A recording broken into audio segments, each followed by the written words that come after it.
नमस्कार दोस्तों। जैसा कि आप लोगों को पता है, हम लोग अपने चैनल प्रबोध पत्रिका में मिशन जेपीएससी 2026 का एक प्लेलिस्ट बनाया है और उसमें जेपीएससी पेपर 2 का जितने भी टॉपिक है उसको सीक्वेंस वाइज कवर कर रहे हैं। और इस तरह से सीएनटी एक्ट आप लोगों को कंप्लीट करवा दिया गया है। अब एसपीटी एक्ट जो है वो हम लोग यहाँ पे आपको बताने वाले हैं। तो सीएनटी और एसपीटी को लेके बहुत सारे विद्यार्थी परेशान रहते हैं, तो वहाँ तो आसान से आसान भाषा में पीपीटी के माध्यम से आपको हम समझाने का प्रयास किए ही, और पीवाईक्यू भी आप लोगों को बताया गया। अब यहाँ पे हम लोग सीएनटी और एसपीटी में जो भी कुछ पढ़े हैं उसका एमसीक्यू बनाते हैं और एमसीक्यू के माध्यम से भी रिवीजन करते हैं। तो आज हम लोगों के सबसे पहला वीडियो है सीएनटी एसपीटी एक्ट से रिलेटेड, जो कि ऐतिहासिक पृष्ठभूमि को बताता है। मतलब ऐतिहासिक पृष्ठभूमि से ये सारे एमसीक्यू बनाए गए हैं कि आखिर ये सीएनटी एसपीटी एक्ट जो है वो लाया क्यों गया। तो इसका 2 वीडियो है। 2 वीडियो हम लोगों के चैनल में है। एक है सीएनटी एसपीटी एक्ट जाने वो कहानी जिसके बाद ये कानून बना, और दूसरा वीडियो है झारखंडी प्रतिरोध। तो ये 2 वीडियो एक तरह से कह सकते हैं ऐतिहासिक पृष्ठभूमि से संबंधित है। तो इसी से रिलेटेड आपको कुछ एमसीक्यू बताए जा रहे हैं। इससे भी आपका सीएनटी और एसपीटी एक्ट का जो ऐतिहासिक पृष्ठभूमि है वो रिवाइज हो जाएगा। हम लोगों का जो क्लास नोट्स है, माइंड मैप है, पीपीटी है, या ये जो अभी एमसीक्यू आप बना रहे हैं वो सारे के सारे चीज़ जो है ऐप में मिल जाएंगे। पीवाईक्यू तो भी ऐप में आप लोगों को अपलोड किया कर दिया गया है। अगर आप टेस्ट के फॉर्म में बनाना चाहते हैं तो टेस्ट के फॉर्म में बना सकते हैं, और नहीं तो हम लोग जो है इस टॉपिक को शुरू करने से पहले पीवाईक्यू बता ही दिए थे, हो सकता है आप देखे भी होंगे। तो ये टेस्ट है, ऐप में जाके इस टेस्ट को आप परचेज कर सकते हैं, और ये जो क्वेश्चन अभी हम लोग बना रहे हैं उसको टेस्ट के फॉर्म में आप खुद से भी बना सकते हैं और जान सकते हैं कि आप जो पढ़ रहे हैं वो आपको कितना आ रहा है। तो चलिए देखते हैं सबसे पहला क्वेश्चन। सबसे पहला क्वेश्चन है, झारखंड के परंपरागत स्वशासित भूमि संबंध किस नाम से जाने जाते हैं। मतलब परंपरागत स्वशासित, स्वशासन कहने का मतलब क्या है कि उस जमीन पे उसी का ही शासन है, उसी का ही अधिकार है। तो ऐसे जमीन को जमींदारी कहते थे, रैयतवाड़ी कहते थे, मुंडारी खुटकटी कहते थे, प्रधानी और भुइंहरी कहते थे, या महलवाड़ी के नाम से जाते थे। तो आप लोगों को भूमिका में बताया गया था कि सबसे प्राचीन काल में अगर हम देखें तो कई सारे जनजाति जो है वो झारखंड में आते हैं, और झारखंड में जो जंगल है उसको साफ करते हैं और साफ करके खेती लायक जमीन बनाते हैं, और उसके वो मालिक भी बन जाते हैं। जिसे अगर मुंडा साफ करते हैं तो मुंडा खुटकटी दार जमीन कहलाती है, और इस तरह से वो खुटकटी जमीन के मालिक जो है मुंडा बन जाते हैं। उसी तरह से अगर उरांव के बारे में कहें तो उरांव जो है अगर जंगल को साफ करते हैं, खेती लायक जमीन बनाते हैं, तो वो भुइंहरी जमीन कहलाते हैं। तो इस तरह के कुछ जमीन है। देखिए, मुंडारी खुटकटी और भुइंहरी तो आ गया, तो प्रधानी भी इसी तरह का जमीन है जिसमें जनजातियों का खुद का शासन चलता था। ये किसी दूसरे के शासन के अधीन काम नहीं करते थे। तो इस तरह की ये भूमि है जो कि इनके परंपरागत स्वशासित भूमि के अंतर्गत आते हैं। तो इसका आंसर हो जाएगा ऑप्शन सी। झारखंड का पहला ऐतिहासिक विवरण किसके ताम्रपत्र से मिलता है। तो ऐतिहासिक पृष्ठभूमि में हम यही समझने का प्रयास कर रहे थे कि जमीन संबंधी क्या कानून हम लोगों को देखने को मिला है 1908 से पहले। वही चीज समझने का प्रयास कर रहे थे। तो झारखंड के बारे में हमको सबसे पहला बार कब उल्लेख मिलता है, किसी ताम्रपत्र में। मतलब झारखंड को झारखंड कब कहा गया था पहली बार, अकबर के शासनकाल में, नरसिंहदेव द्वितीय के शासनकाल में, या उनके ताम्रपत्र में कहा गया है, या शाह आलम द्वितीय के ताम्रपत्र में कहा गया है, या रघुजी भोसले के ताम्रपत्र में कहा गया है। तो ये तो जनरल आप हिस्ट्री भी पढ़ते होंगे तो भी आप जानते होंगे, नरसिंहदेव द्वितीय जो कि उड़ीसा का राजा था, उसी का एक ताम्रपत्र मिला है जहां झारखंड को पहली बार झारखंड के नाम से पुकारा गया है या उल्लेख किया गया है। तो ये जो है 13वीं शताब्दी का ताम्रपत्र है, लेकिन वहां पे किसी भी तरह से भूमि संबंधी जानकारी हमको नहीं मिलता है कि किस तरह से टैक्स लिया जाता था या वसूला जाता था। अब चलिए अगला प्रश्न देखते हैं। अकबर के समय झारखंड क्षेत्र को किस नाम से जाना जाता था। तो बताया गया अकबर का जो क्षेत्र है वो 15 सूबा में बटा हुआ था। तो इस तरह से अकबर ये राजा है, और इसके अधीन जो है लगभग पूरे भारत में जो भी इसका कब्जे वाला क्षेत्र था वो जो था 15 सूबा में, जिसको हम कह सकते हैं वर्तमान से अगर जुड़े तो 15 स्टेट में बांटा गया था, जिसमें झारखंड का स्पेशली कहीं मेंशन नहीं था। लेकिन हाँ, खुखरा का यहाँ पे क्या हुआ है, चर्चा हुआ था, तो उसी के बारे में पूछा गया है। तो मगध होगा, खुखरा होगा, बंगाल होगा, उड़ीसा होगा। तो ये जो है खुखरा। लेकिन ये जो 15 सूबा था ना, उसमें से 15 सूबा में से किसी जो है किसी का नाम खुखरा नहीं था। बस इस 15 सूबा में एक जो जगह था वो खुखरा था। जैसे कि अगर स्टेट हम बोले तो रांची तो किसी स्टेट का नाम नहीं है, लेकिन झारखंड के अंतर्गत क्या आता है, रांची आता है। तो उसी तरह से यहाँ पे खुखरा के बारे में बताया गया। अकबर के समय मालगुजारी की दर किस आधार पर तय होती थी। अब यही तो हमको जानना है कि पहले जो है जमीन से किस तरह से टैक्स लिया जाता था, बाद में अंग्रेज आए तो किस तरह से लिए, और यहाँ के जनजाति किस प्रकार के विरोध करते हैं। तो यहाँ पे आपको बताया गया था शुरुआती दौर में अगर हम देखें तो वैसा कोई स्पष्ट जानकारी नहीं मिलता है। परंपरागत स्वशासन में थोड़ा बहुत जो है जनता अपने राजा को क्या करते थे, लगान के रूप में कुछ फसल जो भी उत्पादन होता था वो दे देते थे। उड़ीसा का राजा में भी देखे कि कुछ वैसा स्पष्ट पता नहीं चलता है। अकबर में हमको थोड़ा बहुत स्पष्ट पता चलता है कि अकबर जो है किस तरह से यहाँ से मालगुजारी लेता था। तो यहाँ 4 ऑप्शन है, पहले पढ़ते हैं, फिर आपको बताने का प्रयास करते हैं। जनसंख्या है, व्यापार है, ज़मीन और उपज का 1/3 हिस्से पर और सैनिक। तो इसका एक जो है दीवान था टोडरमल। अकबर का एक दीवान था टोडरमल, जो कि आपको उस वीडियो में भी बताया गया था। टोडरमल क्या करता है, वो मालगुजारी का एक नियम बनाता है कि जमीन का जो भी उपज होगा उसका 1/3 हम क्या करेंगे, निकालेंगे उसका बाजार मूल्य। इसका क्या निकालेंगे, बाजार मूल्य। और बाजार मूल्य निकालने के बाद वही जो है उसका मालगुजारी होगा। मतलब अगर कोई जो फसल है उसका 1/3 हम निकाल लिए और उसका बाजार मूल्य अगर 100 निकलता है तो 100 रुपया हमको लगान के रूप में राजा को देना होगा। ये टोडरमल का नियम था जो कि अकबर के शासनकाल में लागू हुआ। थोड़ा बहुत इसी में परिवर्तन होते रहा और यही चीज़ जो है आप आगे लागू होते हुए देखते हैं, ये चीज़ बताया गया था। फिर यहाँ पे अंग्रेज का आगमन होता है और अंग्रेज के बारे में अब यहाँ सवाल पूछा गया है कि 1765 में ईस्ट इंडिया कंपनी को क्या अधिकार प्राप्त हुआ था। आप लोगों को बताया गया था 1764 में बक्सर युद्ध होता है और बक्सर युद्ध के बाद अंग्रेजों को यहाँ पे दीवानी अधिकार मिल जाता है। तो वही चीज़ पूछा गया था, सैन्य अधिकार, दीवानी अधिकार, न्यायिक अधिकार और प्रशासनिक अधिकार। तो दीवानी अधिकार यहाँ कहने का मतलब है कि टैक्स वसूलने का जो अधिकार है वो अब किसको मिल गया, अंग्रेज को। तो बंगाल, बिहार और उड़ीसा से अब टैक्स कौन उठाएंगे, अंग्रेज उठाएंगे और उसके बदले शाह आलम द्वितीय को 26 लाख रुपया वार्षिक रूप से देना होगा उनको। अब यहाँ पे दिया गया है झारखंड में कैसे इनका प्रवेश होता है उससे संबंधित क्वेश्चन, क्योंकि अंग्रेज को टैक्स देना है 26 लाख रुपया, सरकार सॉरी शाह आलम द्वितीय को भी देना है, मुगल बादशाह को भी देना है और इसके अलावे इसका इनकम होगा तब तो इन लोगों को फायदा होगा। तब धीरे धीरे ये लोग क्या कर रहे थे, अपने क्षेत्र का विस्तार कर रहे थे। इसी क्षेत्र विस्तार के क्रम में लोग झारखंड में भी प्रवेश करते हैं। तो 22 मार्च 1767 को अंग्रेज ने किस स्थान पर अधिकार किया, पलामू, हजारीबाग, ढालभूम या रामगढ़। तो ये होगा ढालभूम। ये सब सारा चीज हम आपको पढ़ा चुके हैं और उसी से ये क्वेश्चन बनाया जा रहा है। तो ढालभूम में कहा जाता है कि झारखंड में सबसे पहला प्रवेश जो होता है वो ढालभूम में ही होता है। नरसिंहगढ़ जो है वहाँ किला जो है वहाँ पे वो क्या करते हैं, कब्जा कर लेते हैं। तो इस तरह से यहाँ पे बैकुंठ धवल देव जो है वहाँ पे राजा भी रहते हैं। तो ये सब सारा चीज़ हम लोग पढ़े भी थे। अब यहाँ पे 2 अधिकारी के बारे में हम लोग पढ़ते हैं। एक जो दक्षिण से आता है वो आता है फर्गुसन और उत्तर से जो आता है वो है जैकब कैमक। तो जैकब पलामू आप लोगों को पता होगा कि झारखंड के उत्तर दिशा में है, तो यहाँ जैकब कैमक के बारे में बात किया जा रहा होगा। तो चलिए देखते हैं पहले क्वेश्चन क्या पूछा जा रहा है और फिर इसका 4 ऑप्शन हम लोग देखेंगे। तो पलामू किला पर अंग्रेजों ने कब अधिकार किया? तो उत्तर से जब जैकब कामक आ रहा था तो पहला किला पहला स्टेट सॉरी पहला जो जगह होगा वो कौन सा होगा, पलामू। और पलामू किला पे कब्जा जैकब जैकब कैमक के द्वारा ही किया जाएगा, लेकिन कब किया जाएगा वो आपको यहाँ पे पूछा जा रहा है। 65 में, 67 में, 71 में, 73 में। ये हिस्ट्री में भी आप पढ़ते होंगे। तो देखिए ये सब भूमिका है, धीरे धीरे ये लोग कब्जा करेंगे, फिर प्रशासनिक इकाई बनाएंगे, उसके बाद जमीन से कैसे पैसा लिया जाए नहीं लिया जाए इसका नियम कानून बनाएंगे और इसी का विरोध होगा और अंत में जाके 1908 का अधिनियम क्या होता है हमको देखने को मिलता है, सीएनटी एक्ट। ताकि अवैध रूप से यहाँ के जो आदिवासी हैं उसका जमीन का खरीद बिक्री ना हो और यहाँ के आदिवासी विद्रोह ना करें, इसीलिए ये एक्ट को क्या किया गया था, लाया गया था 1908 में। तो इसका सही आंसर हो जाएगा 1971। एक्चुअली 21 मार्च सॉरी 1900 नहीं है 1771। 21 मार्च 1771 को पलामू किला पे जैकब कैमक जो है वो अधिकार कर लेता है और कहा जाता है ये किला जो है वो झारखंड का प्रहरी था, मतलब एक तरह से ये दीवाल था और इसी को ये लोग क्या कर देते हैं, कब्जा कर लेते हैं। यानी कि ये लोग जो है अब झारखंड में प्रवेश कर चुके थे।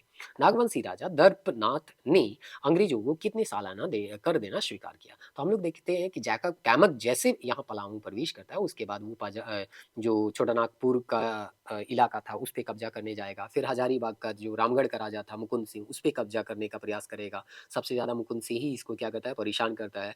तो सेकंड नंबर में जो है ये नागवंशी राजा के बारे में बताया जाता है कि नागवंशी राजा जो है वो भी क्या कर लेते हैं, अंग्रेज की अधीनता को स्वीकार कर लेते हैं।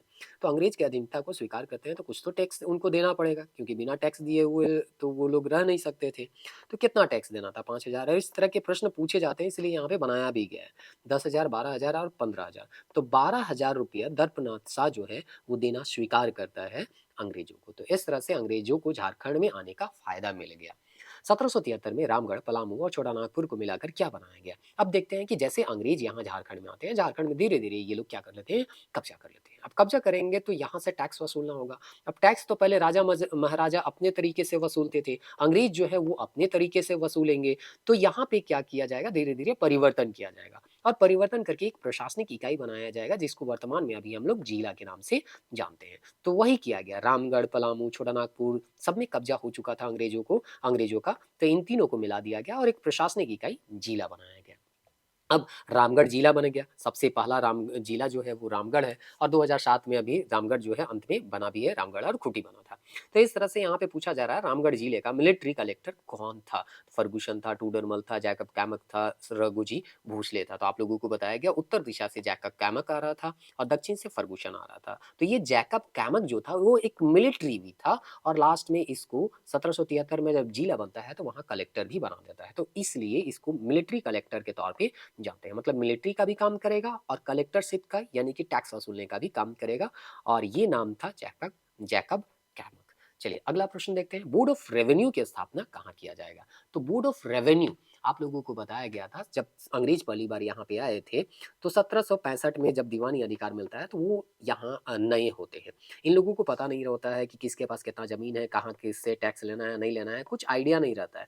तो ये लोग दो अधिकारी को यहाँ पे क्या करते हैं, हायर करते हैं। एक का नाम है मोहम्मद रजा खां, एक का नाम था मोहम्मद रजा खां और दूसरा का नाम था राजा सितप राय। तो रजा खां जो है वो बंगाल में टैक्स वसूलता था और जो सितप राय था वो बिहार में टैक्स वसूलता था और टैक्स वसूल के ये लोग को देता था और उसके बदले उन लोगों को कुछ पैसा क्या होता था, नजराना मिलता था। कुल मिला के हम कह सकते हैं अंग्रेज जो थे यहाँ के लिए नए थे तो वो लोग यहाँ के ही दो व्यक्ति को चुनते हैं और बोलते हैं कि तुम लोग पैसा ला के दो, हम तुमको कुछ क्या करेंगे, नजराना देंगे। ये लोग टैक्स वसूलते थे और पैसा देते थे, लेकिन ये ज़्यादा दिन तक नहीं चलेगा। ये लोग जो है अंग्रेज जो है वो धीरे-धीरे यहाँ के जो भौगोलिक स्थिति है उसको समझेंगे, टैक्स कैसे वसूलना है, नहीं वसूलना है, इस पे काम करेंगे और इस तरह से एक बोर्ड ऑफ रेवेन्यू जाके यहाँ पे क्या होता है, बनता है। कहाँ बनता है? पटना, कलकत्ता, रांची, कलकत्ता और दिल्ली में। तो ये जो है वो कहाँ बनेगा? कलकत्ता में बनेगा। अब रामगढ़ जिला तो बन गया, मिलिट्री कलेक्टरशिप का मुख्यालय कहाँ बनाया गया था? तो इसका जो मुख्यालय था वो कहाँ था? तो चतरा में था। तो इस तरह से यहाँ पे बोर्ड ऑफ रेवेन्यू कलकत्ता में बनता है। कब बनता है वो भी आपको पूछा जाएगा, तो याद रखिएगा ये जो बनता है 1772 में बनता है। उसके बाद 1773 में रेगुलेटिंग एक्ट भी आता है, कई सारे परिवर्तन भी किए जाते हैं। इसके तहत एक रामगढ़ जिला भी बनाया गया था। इस जिला का मुख्यालय कहाँ था? तो चतरा में, चतरा में इसका क्या था? मुख्यालय था। अब सैनिक छावनी कहाँ स्थापित, ये जो जिला बनाया गया तो इसका एक सैनिक छावनी भी होगा। सैनिक छावनी जो था वो हजारीबाग में बनाया गया था। अस्थायी बंदोबस्त जो कि लॉर्ड कॉर्नवालिस के द्वारा लाया गया था कि एक फिक्स डेट होता था, उस फिक्स डेट में अगर 100 रुपये आपको लगान देना है तो देना होगा, नहीं तो फिर दूसरे दिन आपके ज़मीन को नीलाम कर दिया जाता था। तो ये कब लाया गया था? 73 में, 1779 में से 1793 में या 1800 में? तो इसका सही आंसर होगा 1793 में अस्थायी बंदोबस्ती लाया गया था। 1793 की रेगुलेशन 8 की 8वीं धारा किससे संबंधित है? ये तो हम लोग जो चैप्टर 8 पढ़ रहे थे, जो आप लोगों को बताया भी गया था, काफ़ी इंपॉर्टेंट चैप्टर है, भूमि के ट्रांसफर से संबंधित जो है ये चैप्टर है। उसी में ये पट्टा जो है, यहाँ पे जो पट्टा आप देख रहे हैं ना, ये पट्टा के बारे में क्या किया गया था, उल्लेख किया गया था और वहाँ हम बोले भी थे कि ये चीज़ आपको भूमिका में क्या कर चुके हैं, हम पढ़ा चुके हैं। तो ये आज भूमिका से रिलेटेड सवाल बना रहे हैं, पृष्ठभूमि, ऐतिहासिक पृष्ठभूमि से, और यही जो है फिर से पट्टा का उल्लेख यहाँ पे आपको मिल रहा है। तो यहाँ जो था 1793 का 8वीं धारा, वो था जमींदार और रैयत के बीच पट्टा और कबूलियत के। मतलब कोई जमींदार है तो जमींदार है तो वो रैयत को क्या करेगा, एक पट्टा देगा। पट्टे में क्या रहेगा, कितना उसको लगान देना है, भूमि का कितना एरिया जो है वो इसके पास रहेगा, नहीं रहेगा, चौहद्दी क्या है। मतलब कुल मिला के जो भी बात है वो स्पष्ट यहाँ पे लिखा हुआ रहता था, ताकि जो रैयत है और लैंडलॉर्ड है उसके बीच किसी तरह का कोई विवाद ना हो। लेकिन ये हम लोग जानते हैं पट्टा ठीक तरीके से काम करता भी नहीं है, रैयत को पट्टा उतना मिलता भी नहीं है और पटवारी जो रखा गया था वो भी सही से काम नहीं करता है। बाद में कानून को बनाया जाता है, वो भी सही से काम नहीं करता है। तो ये सब जो है ठीक है, शुरुआती ये प्रयास था, आगे जाके यही सब जो है आपको कहीं न कहीं 1908 में भी क्या होगा, झलकेगा और वो सब जो है बेहतर तरीके से काम करेगा। हो सकता है कोई काम हम लोग करते हैं ना शुरुआत में, वो सही से काम नहीं करता है, लेकिन अनुभव रहता है कि इससे कुछ हो सकता है, तो उसका यूज़ हम सेकंड टाइम करते हैं और वो बेहतर तरीके से वो क्या करता है, काम करता है। मतलब जो भी लूप होल्स था उसको हटाते हैं और उसके बाद उससे काम निकाल लेते हैं। तो 1793 की विनियम 8वीं, अच्छा ये दोनों से सेम क्वेश्चन है। पट्टा और कबूलियत व्यवस्था में क्या शामिल है? केवल भूमि का माप, केवल कर दर, लगान, आवाब और अन्य देनदारियाँ। तो ये सब चीज़ है। लगान भी है, अगर आब-वाब जो होता है, एक्स्ट्रा जो टैक्स होता है ना, वो चीज़, अन्य देनदारी, ये सब सारा चीज़ जो है यहाँ पे पट्टा में आपको देखने को मिलेगा। तो इस तरह से यहाँ पे हम लोग जो है ये सारा चीज़ क्या करते हैं देखते हैं। तो पट्टा पाने का या अधिकार जो है आप याद रखिएगा 1793 के रेगुलेशन 1793 का था, जिसको अस्थायी बंदोबस्ती बोलते हैं, उसकी 8वीं धारा के अंतर्गत मिला है। पट्टा व्यवस्था के तहत पहली बार किसी अधिकार मिलता है जमींदार को, अंग्रेज अधिकारी को, रैयत को, सैनिक को। तो रैयत जो किसान होते थे ना, उसको कुछ अधिकार नहीं होता था। किसान के पास कोई अधिकार ही नहीं था पहले। राजा जितना बोल देता था या जमींदार जितना बोल देता था, उसको उतना टैक्स देना होता था। लेकिन ये जब पट्टा मिल जाता है ना इसको, तो पट्टा में स्पष्ट लिखा रहता है कि इस भूमि के लिए 100 रुपया देना है। तो जमींदार कभी भी नहीं कह सकता है कि हमको 101 रुपया दो या 102 रुपया दो या 110 रुपया दो। यहाँ पे स्पष्ट लिखा हुआ है 100 रुपया देना है, तो 100 रुपया ही ये क्या करेगा, देगा। तो एक तरह से इसको एक अधिकार मिल गया कि चलो ये एग्रीमेंट है या एक पेपर डॉक्यूमेंट हो गया, पट्टा हो गया, जिसमें लिखा हुआ है कि कितना भूमि मेरा है, कितना भूमि जो है पर कितना टैक्स जो है वो देना है। चलिए, तो ये हो जाएगा यहाँ पे रैयत। रैयत के लगान का हिसाब रखने के लिए किसे नियुक्त किया गया था? तो ये पट्टा दिया गया था, और पट्टा को देख रेख या पट्टा बनाने का अधिकार किसको दिएगा? पटवारी को। लेकिन पटवारी सही तरीके से काम करता ही नहीं है।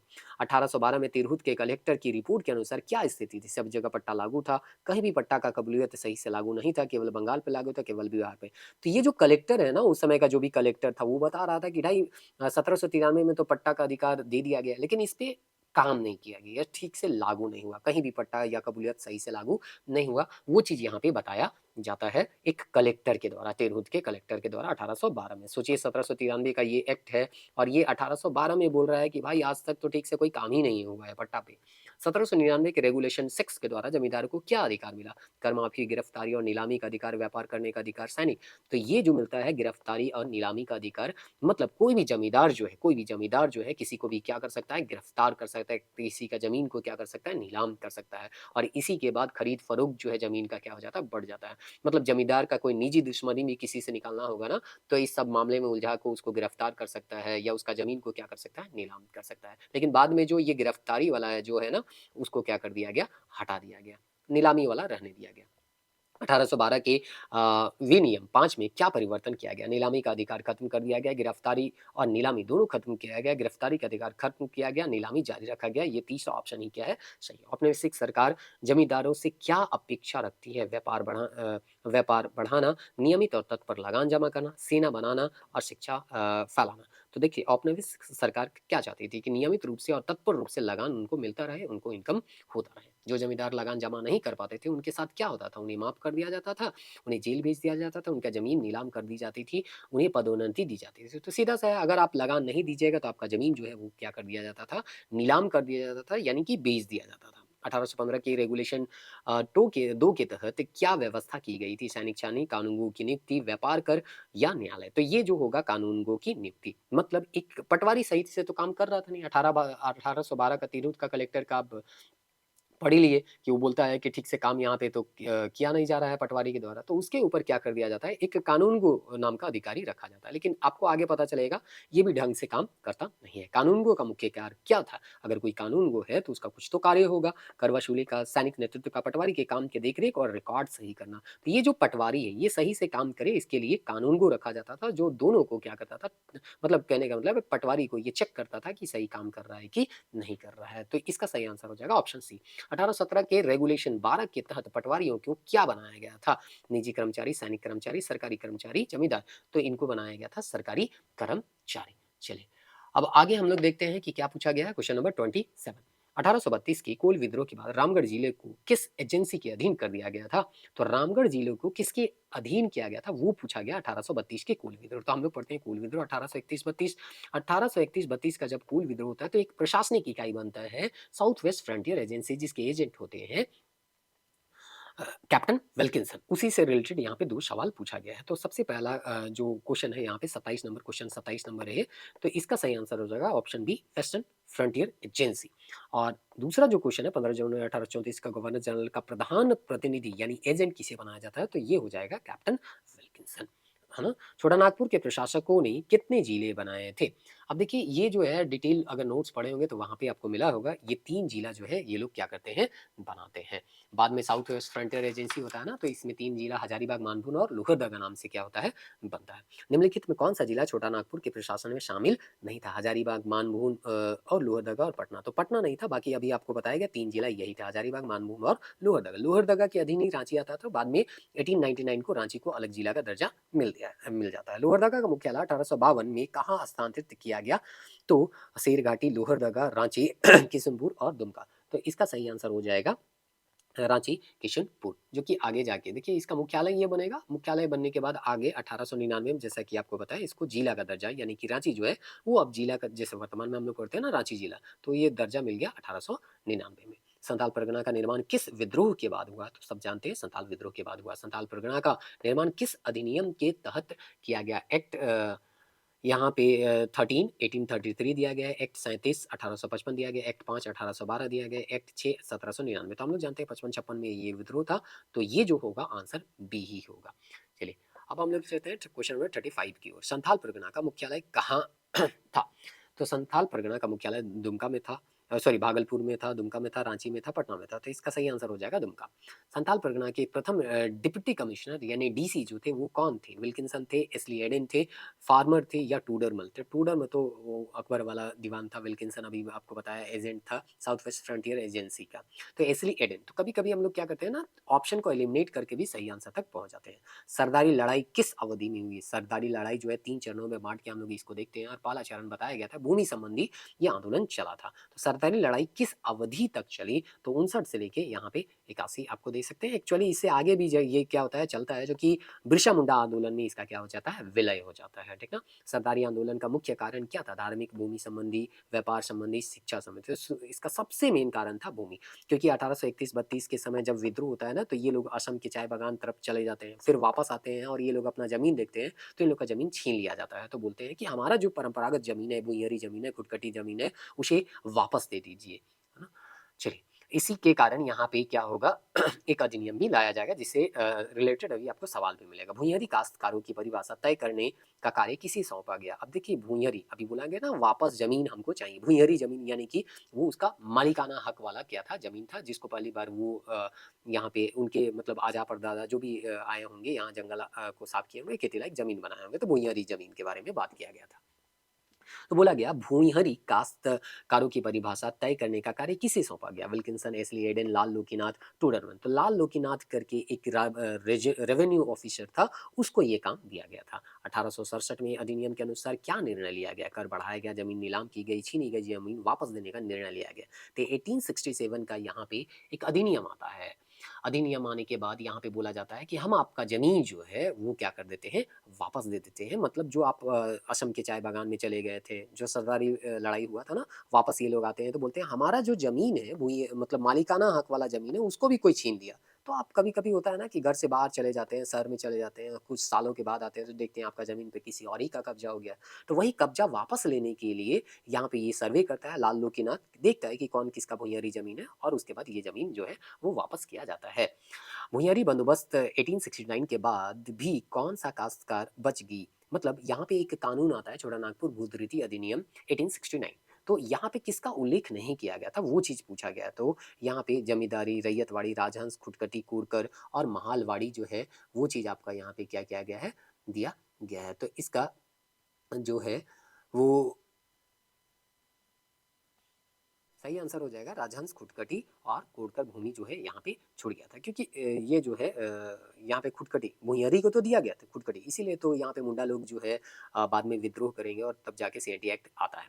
1879 में किसकी स्थापना की गई? सैन्य आयोग, राजस्व आयोग, न्याय आयोग और शिक्षा आयोग। तो ये रेवेन्यू कमीशन का क्या किया जाता है, स्थापना किया जाता है आपका 1879 में। अगला क्वेश्चन है 5 फरवरी 1879 को कौन सा अधिनियम पारित किया गया था? बंगाल काश्तकारी अधिनियम, छोटा नागपुर जमींदार एवं काश्तकार प्रक्रिया अधिनियम, भूमि सुधार अधिनियम, संथाल परगना अधिनियम। तो ये आंसर हो जाएगा छोटा नागपुर जमींदार और काश्तकार अधिनियम। बंगाल काश्तकार अधिनियम कब लागू होता है?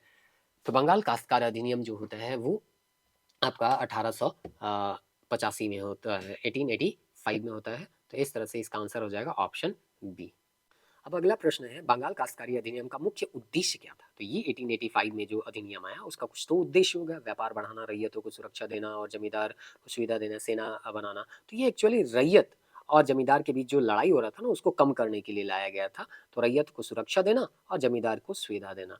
छोटा नागपुर काश्तकारी अधिनियम कब बनाया गया? ये तो हम लोग सबको ही जानते हैं, 1908 में बनाया गया, 11 नवंबर 1908 को ये लागू होता है। छोटा नागपुर भूधृति अधिनियम कब पारित हुआ? तो छोटा नागपुर भूधृति अधिनियम अभी आपको बताया गया 1869 में हुआ, जिसमें भुइंरी जो जमीन लिया गया था पिछले, मतलब इस कानून से 20 साल पीछे तक जाएंगे, और इस बीच में अगर किसी का जमीन छीना गया था तो वो वापस उनको मिलना था। सर्वेक्षण और बंदोबस्त का कार्य किसने शुरू किया? अब देखिए यहाँ पे आपको बोला गया है कि भुइंरी जमीन अगर 20 साल 1869 से 20 साल पहले अगर छीना गया तो वापस किया जाएगा, लेकिन ये तय कौन करेगा कि ये जमीन भुइंरी जमीन है? भुइंरी जमीन है तो किसका भुइंरी जमीन है? ये सब तो सर्वे से ही तय होगा ना। तो वही चीज यहाँ पे है, जो है रखाल जो है बाबू रखालदास हल्दर जो है वो सब जो है वो आगे कार्य को क्या करेंगे, लाल लोकीनाथ का बनाएंगे। क्योंकि यहाँ पे आपको जब डिटेल पढ़िएगा या पढ़ा रहे थे तो बताए थे लाल लोकीनाथ का देहांत हो जाता है और ये जो सर्वे है बीच में ही रुक जाता है, तो उसको जो है रखालदास हल्दर जो है आगे लेके जाता है। तो सर्वेक्षण और बंदोबस्त का कार्य किसने शुरू किया? रखालदास हल्दर। यहाँ पे मतलब यहाँ पे लाल लोकीनाथ का यहाँ पे कोई उल्लेख ही नहीं है, इसे रखालदास हल्दर होगा। उसके बाद है भुइंरी सर्वे का कार्य कब शुरू होता है? तो ये सर्वे का एक हम पूरा हिस्ट्री दिए हैं, तो वहाँ पे आपको बताया गया है। तो भुइंरी सर्वे का कार्य कब शुरू किया गया? 1 अप्रैल 1869 में। भुइंरी सर्वे को और किस नाम से भी हम लोग जानते हैं? तो भुइंरी सर्वे को बंगाल सर्वे या भूधृति सर्वे, रखाल सर्वे या राजस्व सर्वे। तो रखाल सर्वे कहते हैं क्योंकि रखालदास हल्दर के द्वारा ये सर्वे किया गया था। एक्चुअली ये छोटा नागपुर भूधृति अधिनियम 1869 से संबंधित क्वेश्चन पूछा गया, जो कि बॉक्स बना के आप लोगों को नोट्स में हम दे दिए थे।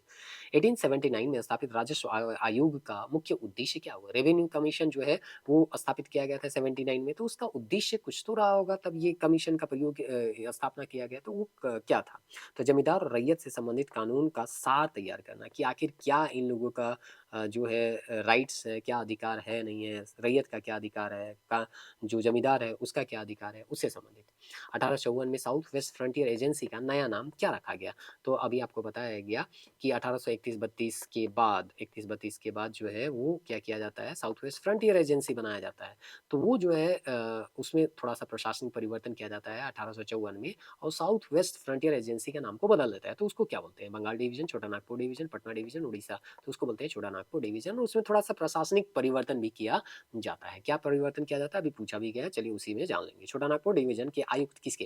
तो पहली बार यहाँ कमिश्नर, डिप्टी कमिश्नर शब्द का प्रयोग किया गया और वो सब अधिकारी को दिया गया।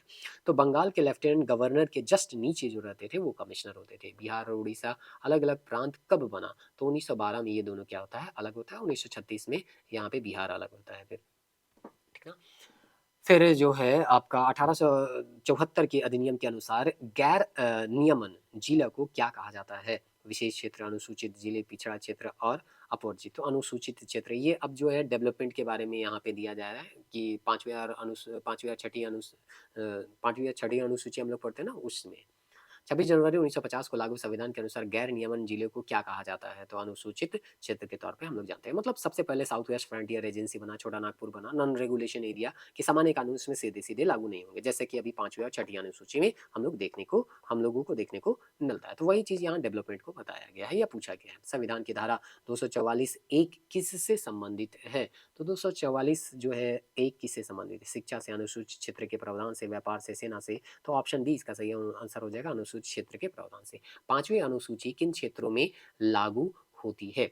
तो पूर्वोत्तर क्षेत्र को छोड़कर सभी राज्यों में पांचवी अनुसूची लागू हो सकती है। पूर्वोत्तर क्षेत्र में छठी अनुसूची स्पेशल उनके लिए अलग ही अनुसूची है, तो फिर पांचवी अनुसूची में क्यों इसको रखें। झारखंड में सर्वे, अब यहाँ सर्वे से संबंधित सर्वे का क्या इतिहास रहा है उससे संबंधित यहाँ पे सवाल बनाया गया है। तो झारखंड में सर्वे और बंदोबस्त की शुरुआत किस सर्वे से मानी जाती है? ऐसा यहाँ पे आपको क्या किया गया है, पूछा गया है। ट्रिग्नोमेट्रिकल सर्वे, रेनेल सर्वे, भुइंरी सर्वे और बंगाल सर्वे। तो सबसे पहला सर्वे जो होता है वो रेनेल सर्वे से यहाँ पे माना जाता है। रेनेल सर्वे कब मतलब कब के बीच क्या है, मतलब कब से कब ये रेनेल सर्वे चला था, वो चीज आपको पूछा गया है। तो 1763 से लेके 1782 के बीच ये चला था। फिर एक ग्रेट ट्रिग्नोमेट्रिकल सर्वे जो है उसकी शुरुआत कब हुई थी? 1763 से हुआ था, 1882 से हुआ था, 1782 से हुआ था, 1802 से हुआ था, 1850 से हुआ था। तो इसका शुरुआत जो है 1802 से हुआ था। ग्रेट ट्रिग्नोमेट्रिकल सर्वे किस संस्था द्वारा शुरू किया गया था? Bengal Council, Survey of India Dehradun, East India Company, British संसद। तो इसका सही आंसर होगा Survey of India Dehradun. Shershah द्वारा भूमि माप के लिए किसका उपयोग किया जा रहा था उसके साथ, शेरशाह सूरी जो था उसके समय में। तो ये हिस्ट्री हम जब बता रहे थे जमीन का माप वगैरह, तो वो चीज़ आपको बताया गया था। तो लकड़ी की छड़ी, लोहे की जंजीर से जुड़े बांस, तो यही इसका सही आंसर हो जाएगा, लोहे से जुड़ी। वारेन हेस्टिंग ने कौन सा बंदोबस्त लागू किया था? तो वारेन हेस्टिंग हो गया, कॉर्नवालिस हो गया, ये सब आपको कभी कभी क्या करता है, पूछा जाता है। तो अस्थायी बंदोबस्ती 5 वर्षीय और 1 वर्षीय बंदोबस्ती, रैयतवाड़ी और महलवाड़ी, तो ये 5 वर्षीय और 1 वर्षीय बंदोबस्ती से जुड़े हुए थे वारेन हेस्टिंग। आगे दिया गया, जहांगीर ने किस राजा को कर न देने के कारण बंदी बनाया था? तो ये जो है दुर्जन साल के बारे में, दुर्जन साल के बारे में हम लोग पढ़ते भी हैं, वो कैसे जेल से 12 साल के बाद निकलते हैं, ठीक ना। और इसी का दोईशा में क्या बनाया हुआ, 5 मंजिला जो भवन है वो भी बना है। दुर्जन साल को कितने वर्षों तक कारावास में रखा गया? अभी आपको हम बताएं, 12 वर्षों तक कारावास में रखा जाता है। बंगाल टीनेंसी एक्ट कब बनाया गया? चलिए अब हम लोग यहाँ पे देखते हैं बंगाल का टीनेंसी एक्ट जो है वो कब बनाया गया। तो वो जो भूद रीति वाला जो है ना, वो अब काश्तकारी है थी ना, सॉरी भूद रीति नहीं होगा, काश्तकारी, भूद रीति तो टेन्योर होता है। तो 1885 में, अभी इससे रिलेटेड क्वेश्चन हम लोग ऑलरेडी बना चुके हैं। बिहार भूमि सुधार अधिनियम कब लागू हुआ, ये आपको पूछा जा रहा है। तो ये जो हो जाएगा, एक मिनट, बिहार भूमि, ये जो हो जाएगा 1950 में हो जाएगा। बिरसा मुंडा आंदोलन कब से कब हुआ? बिरसा मुंडा का आंदोलन यहाँ पे आपको पूछा जा रहा है कब से कब होता है। तो 55 से 56 ये तो नहीं होगा, संताल विद्रोह का समय है ये। 79 से 80 ये भी नहीं होगा, 96 से 90, और 1908 के बाद तो 1900 में तो उनका देहांत ही हो गया, तो ऑप्शन तो ऐसे कट गया। तो ऑप्शन सी इसका सही आंसर है। बिरसा मुंडा का मृत्यु कब होता है? तो 1900 में बिरसा मुंडा का मृत्यु होता है। अगला प्रश्न है, छोटा नागपुर टेनेंसी एक्ट की धारा 80 किससे संबंधित है? कर वसूली से, सर्वे और अभिलेख तैयार करने के अधिकार से, शिक्षा से और सेना से। तो सर ये इंट्रोडक्शन टाइप से पूछ दिया गया। वैसे तो सीएनटी एक्ट का जब धारा हम लोग पढ़ेंगे तो वहाँ पे पढ़ेंगे, लेकिन यहाँ पे ऐसे पूछा गया है। सर्वे से संबंधित ये टॉपिक था इसीलिए पूछा गया है, ठीक ना। तो सर्वे और अभिलेख तैयार करने के लिए अधिकार अभिलेख बनाने का मुख्य उद्देश्य क्या होता है? इसका उद्देश्य आपको पूछा गया है कि आखिर किसी का अधिकार अभिलेख बना रहे हैं, रिकॉर्ड ऑफ राइट्स अगर बना रहे हैं, तो उसका मुख्य उद्देश्य क्या होता है? व्यापार बढ़ाना, भूमि संबंधों को स्पष्ट करना और रैयत की सुरक्षा करना, सेना बनाना या शिक्षा। तो भूमि संबंधों को स्पष्ट करना और रैयतों को सुरक्षा प्रदान करना। अब यहाँ सर्वे से संबंधित कुछ प्रश्न पूछे गए हैं। थकावत सर्वे कब से कब किया गया वो पूछा गया, तो 1840 से 1850 के बीच किया गया। थकावत सर्वे में किस पैमाने पर बनाया गया? तो 4 इंच बराबर 1 मील क्या किया गया था, बनाया गया था। मतलब अगर मैप में 4 इंच है तो वो एक्चुअल में कितना होगा, 1 मील उसका लंबाई होगा, या लंबाई चौड़ाई जो भी होगा। रेवेन्यू सर्वे कब से कब तक किया गया था? तो ये 1861 से लेके 1869 के बीच किया गया था। उसके बाद रेवेन्यू सर्वे में किन स्थानों को मुख्य स्थान बताया गया, मतलब मेन स्थान वहां से, फिर इसके बाद यहाँ के पूरा पश्चिम में किसका किसका जमीन है वो चीज़ है। तो उस समय मंदिर होता था, मस्जिद होता था, नदी या तालाब, उसी से पूरा पश्चिम उत्तर दक्षिण करके क्या किया जाता था, सबके जमीन को सर्वे किया जाता था। अगला है, रेवेन्यू सर्वे में प्रत्येक बस्ती को क्या नाम दिया गया? तो थाना नंबर। अभी आप पढ़ते भी हैं, एसटी जो है अपना जमीन को एसटी को ही ट्रांसफर कर सकता है, और सेम थाना में क्या होना चाहिए, वो ट्रांसफर होना चाहिए। उसी तरह एससी जो है जिला में आती है। तो ये जो है कब देखने को मिलता है, यही रेवेन्यू सर्वे में प्रत्येक बस्ती को थाना नंबर दिया गया, ठीक ना। कडेस्ट्रल सर्वे जो होता है उसमें 1 मील को कितना इंच रखा गया? तो 16 इंच क्या किया जाता है, रखा जाता है। कडेस्ट्रल सर्वे में कौन सा यंत्र उपयोग अ, नहीं होता है? अच्छा, नहीं होता है। तो यहाँ पे देखिए, थियोडोलाइट है, प्रिज्मेटिक कंपास है, प्लेन टेबल है, यहाँ थर्मामीटर है। तो थर्मामीटर का जमीन का सर्वे से कोई लेना देना नहीं है। रिविजनल सर्वे का मुख्य उद्देश्य क्या है? रिविजनल नाम से ही रिविजन किया जा रहा है, तो पुराने नक्शे को क्या करना, सुधारना। रिविजनल सर्वे किस आधार पर किया जाता है? नई जमीन, पुराने नक्शे, ब्लूप्रिंट के आधार पर किया जाता है। रिविजनल सर्वे नक्शा किस रंग के स्याही से जो है बनाया जाता है? ये आपको पूछा जा सकता है, याद रखिएगा, नीली रंग। ये क्या हो जाएगा, नीले रंग। फिर है रिविजनल सर्वे में कैडेस्ट्रल सर्वे का में क्या बदला? मतलब रिविजनल सर्वे और कैडेस्ट्रल सर्वे जो है उसमें जब अथी होता है तो क्या बदलता है? तो तीसरा नंबर। छोटा नागपुर भूद रीति अधिनियम किस अधिनियम संख्या के अंतर्गत आती है? तो 1869 अभी आपको बताया भी गया था, इसके अंतर्गत जो है जो भूमिहरों को अपना ज़मीन क्या मिला था? वापस मिला था। यानी 1869 से पहले अगर 20 साल पहले अगर किसी भूमिहर का ज़मीन छिन गया है तो वो ज़मीन उनको वापस मिला था। भूमिहरी भूमि किन लोगों को धारण की जाती है? अंग्रेज, बाहरी, गाँव के मूल निवासी के वंशज, सैनिक। तो गाँव के जो मूल निवासी हैं उनके वंशज, यानी आपको बताए भी थे कि कोई बाहर से यहाँ पे आया, जंगल को साफ किया, खेती लायक ज़मीन बनाया, तो उसी के परिवार का वो ज़मीन पे क्या हो जाता है? अधिकार हो जाता है, तो वो भूमिहरी ज़मीन कहलाता है। छोटा नागपुर भूधृति अधिनियम के अनुसार निम्न में से कौन सा भूधृति का प्रकार नहीं है? भूतखेत, डाली कटारी, पहनई और जमींदारी।